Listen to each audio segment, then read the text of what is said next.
एक चालाक भेड़िया था जिसे चरवाहों की कड़ी निगरानी के कारण कई दिनों से खाना नहीं मिला था। एक रात उसे मैदान में पड़ी हुई भेड़ की खाल मिली। उसने सोचा कि यह खाल पहनकर वह आसानी से भेड़ों के पास पहुंच सकेगा।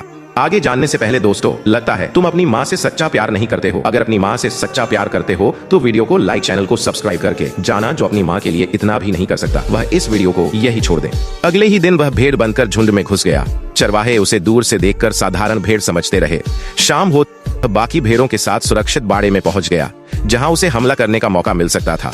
लेकिन चरवाहे ने उसकी अजीब चाल और तेज आंखों पर ध्यान दिया। उसने उस भेड़ को पकड़कर खाल हटाई तो भेड़िया निकल आया। तुरंत उसे मार दिया गया और झुंड